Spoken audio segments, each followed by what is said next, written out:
यहाँ पर समस्याओं का समाधान सवाल ही जवाब है। प्रश्नकर्ता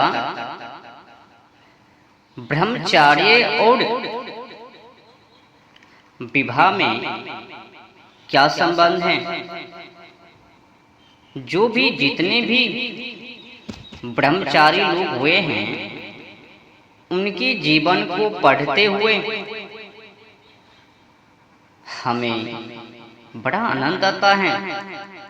जैसे में स्वामी दयानंद हो गए हैं, महात्मा बुद्ध हो गए हैं, स्वामी विवेकानंद जी हो गए हैं और तमाम सारे आपका जीवन हो गया। तमाम सारे लोग हैं, बड़ा आनंद आता है।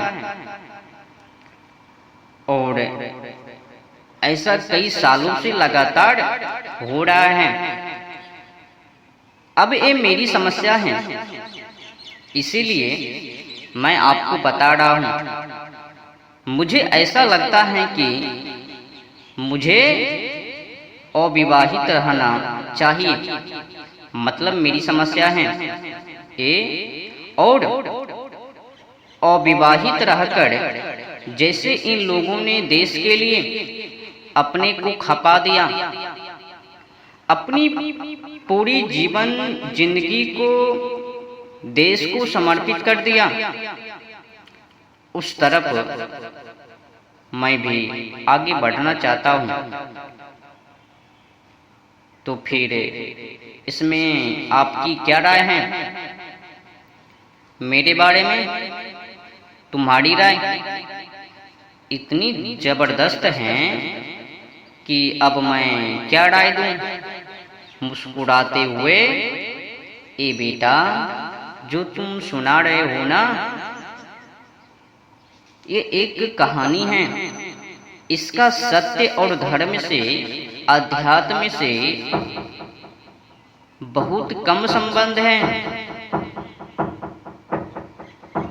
ये एक कहानी है, कुछ इसमें से लोगों की कल्पना का उत्पाद है और कुछ तो जानबूझकर किया गया मिथ्या दुष्प्रचार है। मेरे बातों को समझ रहे हो ना? मैं क्या गुनगुना रहा हूं? तो कुल मिलाकर बुरा न मानो तो होली है। पार्ट मिथ्या, पार्ट प्रोपेगंडा। कुछ मिथ्या तो कुछ दुष्प्रचार। दो तीन बातें समझना। ये जिन सब महानुभावों को तुमने एक ही सांस में बोल दिया, ये सब एक ही कोटि के थोड़ी है भाई। विवेक सीखो, भेद करना सीखो। ब्रह्मचार्य का स्पष्ट बात है, संबंध ब्रह्म से होता है। जब तुम्हारा आचरण ब्रह्म के केंद्र से संचालित होने लगे तो तुम हुए ब्रह्मचारी। ब्रह्मचार्य में बहुत सारी छोटी छोटी बातें तुमको व्यर्थ लगने लग जाती हैं और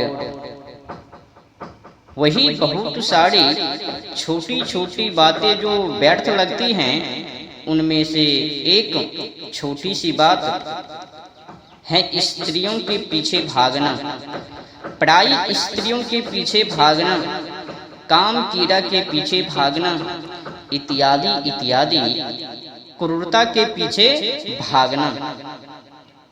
तो फिर ब्रह्मचार्य एक विशाल पेड़ है और उस वृक्ष की एक छोटी सी पत्तियां ये हैं कि अगर तुम पुरुषों हो तो अब स्त्री के पीछे नहीं भागोगे और तुम स्त्री हो तो पुरुष के पीछे नहीं भागोगे, क्योंकि एक कम अब तुमको पचकाना लगती होगी। यह कम अब तुमको बेखूफी भरा लगती होगी, इसीलिए नहीं कि तुमने बड़ा संयम, अनुशासन, धैर्य करा हुआ है और बिल्कुल बांध दिया है। इसलिए नहीं, बल्कि इसलिए क्योंकि तुम्हें ये सब काम अब मूर्खतापूर्ण लगते हैं। तुम कहते हो थोड़ा सा समय है जीवन में, उसको इन कार्यों में, कामों में नहीं लगाना है। समय लगाने के लिए और कई अच्छे स्थान है ना, उपक्रम है ना, लेकिन हम सब बड़े कामुक लोग हैं ना, भोगी लोग हैं ना। धर्म से, अध्यात्म से, सत से मतलब नहीं है ना। हम सब बहुत ही बड़े कामुक लोग हैं। आदमी का मन कामुकता से बुरी तरह ग्रस्त है और उसके दो प्रमाण भी हैं। पहला तो ये है कि तुमने अपनी पूरी व्यवस्था को, अपनी पूरी सांसारिक व्यवस्था को काम वासनाओं से जोड़कर रखा है, और उससे भी बड़ा प्रमाण यह है कि तुमने अध्यात्म को और ब्रह्मचार्य को भी काम से ही जोड़ दिया, जोड़ रखा है। तुमने काम को ही केंद्र में रखकर ब्रह्मचार्य को भी परिभाषित कर दिया। समझो, हमारा मन ऐसा है जिसके केंद्र में बैठा हुआ है काम। तो अब तुम्हें अगर ब्रह्मचार्य को भी परिभाषित करना है तो तुमने क्या किया? तुमने काम को ही केंद्र में रख करके ब्रह्मचार्य को परिभाषित किया, कर दिया। तो फिर ब्रह्मचार्य किसका फंक्शन हो गया? तो काम का। तो तुमने कहा संसारी वो जो काम है, संसारी वो जो काम में उद्यत रहता है, ब्रह्मचारी वो जो काम में, कीड़ा में उदित नहीं रहता है। लेकिन दोनों ही स्थितियों में तुमने परिभाषित की काम के ही संदर्भ में, और ये बताता है कि हमारा मन काम से कितना आच्छादित है। जिसको देखो वही वो लेकर चला आता है, फलाना ब्रह्मचारी, फलाना क्यों? ब्रह्मचारी उसने विवाह नहीं किया। हाँ, जुड़ जुड़ के पोप जी लाला बन गए हैं। बाबू साहब ने कहा है, और जो पोप जी हैं उसने विवाह नहीं किया है, और वो जो अगले वाले पोप जी हैं उसने कर लिया। तो समस्या यही पर गड़बड़ हो गए हैं।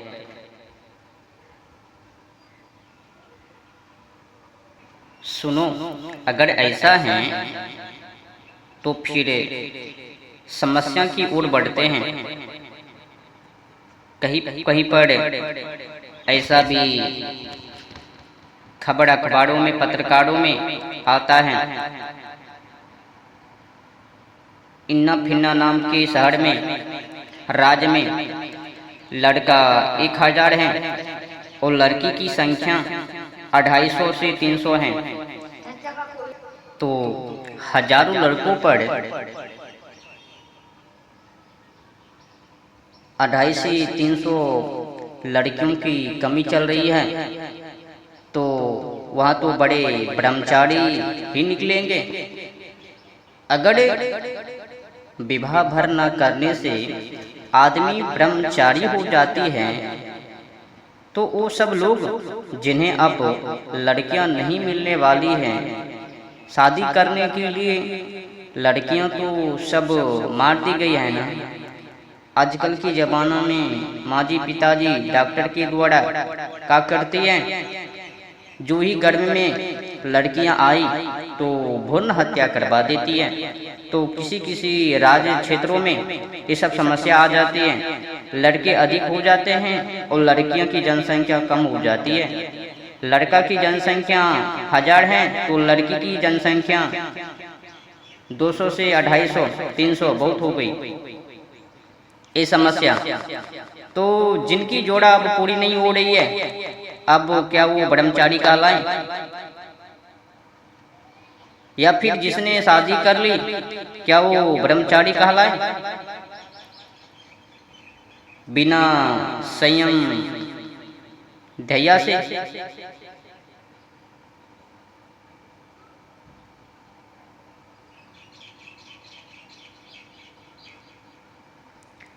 तो इससे कोई लेना देना नहीं है।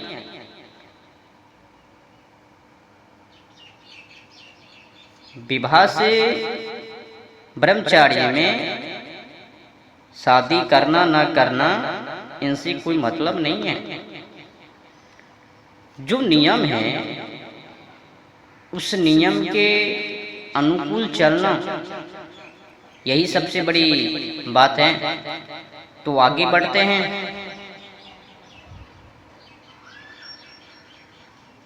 ये जो ब्रह्मचारी में विवाह करना न करना, पता है सबसे बड़ी बीमारी किसमें है? तो सबसे बड़ी बीमारी आध्यात्म में फैल रहा है। भ्रूण हत्या आध्यात्म का शोधन बन गई। अगर अविवाहित रहने से ही, और ये सारा अध्यात्म पुरुषों में ही फैल रहा है।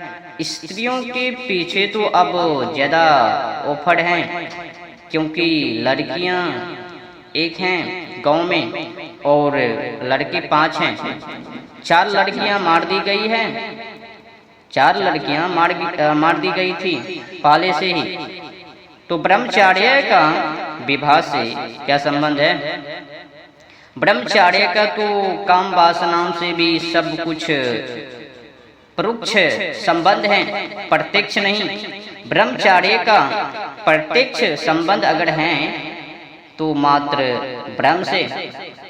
एक छोटी सी बात समझ में क्यों नहीं आती? ब्रह्मचार्य का प्रत्यक्ष संबंध मात्र ब्रह्म से है, सीधा और कहीं से भी नहीं, केवल तो केवल ब्रह्म से। जिसने अपने अहंकार को इतना न्यून, इतना सुन कर लिया है कि अब वो सत्य पर ही जीता है, ब्रह्म के चलाए चलता है, ब्रह्म के सुलाए सोता है, ब्रह्म के खवाए खाते हैं, सो हुआ ब्रह्मचारी। ब्रह्म उससे जो करवाए वो करता है, उसकी अपनी कोई व्यक्तिगत इच्छा नहीं है। अब हाँ, मैं कह रहा हूं, जो ब्रह्म के चलाए चल रहा है, जो ब्रह्म के चलाए चल रहा है,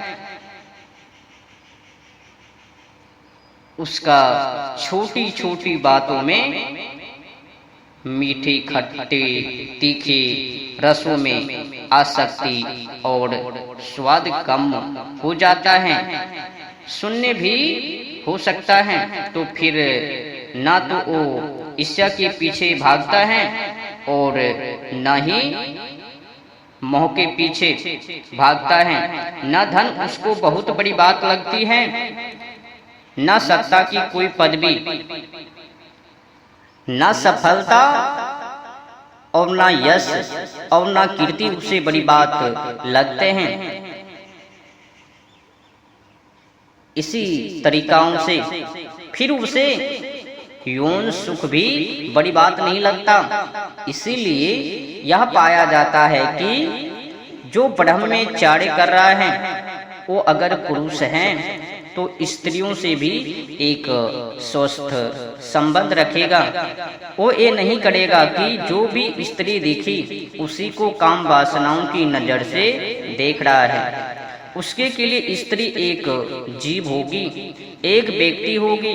उसके के लिए स्त्री काम पूर्ति का खिलौना नहीं होगी।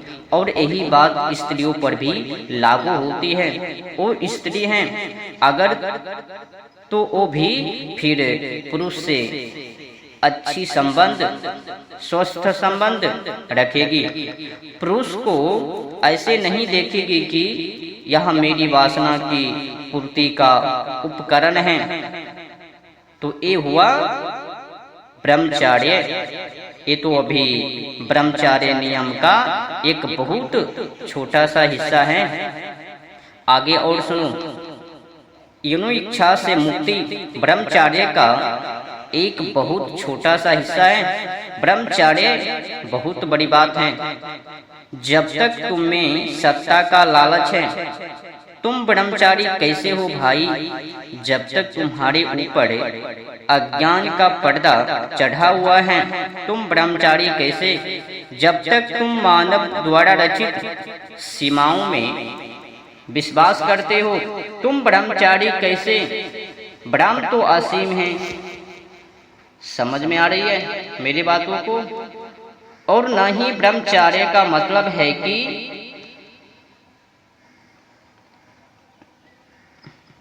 केवल नाम के सहारे उच्छृंखल करना।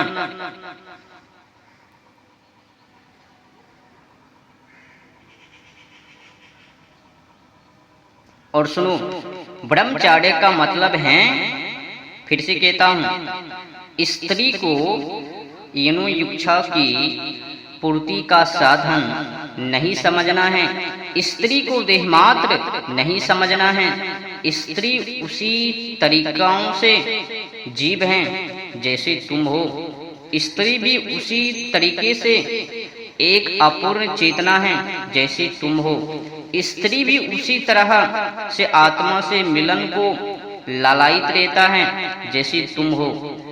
वो तुम्हारी कामनाएं पूरा करने के लिए कोई गुड्डा गुड़िया नहीं है। ये ब्रह्मचार्य है। इंसान को इंसान की तरह देखना। इंसान को ऐसे नहीं देखना कि आदमी है कि पैजामा है। समझ रहे हो? ये तो अब पूरी हो चुकी है। तो कुछ और नियम है, उस नियम को भी जान लिया जाए। एक और जो समस्या है, बॉयफ्रेंड गर्लफ्रेंड, और जो तीसरी समस्या है, एसम न विद्या न तपो न दानम चापी शीलम न गुण धर्म ते मृत्यु लुकेर भूविर भारभूता मनुष्य रूपेण मृगा समानते निद्रा भोजन भोग भय ए नर पशु समान ज्ञान अधिक एक नरन में ज्ञान बिना पशु जान। इससे जो वंचित होता है तो फिर वो ब्रह्मचार्य का नियम पालन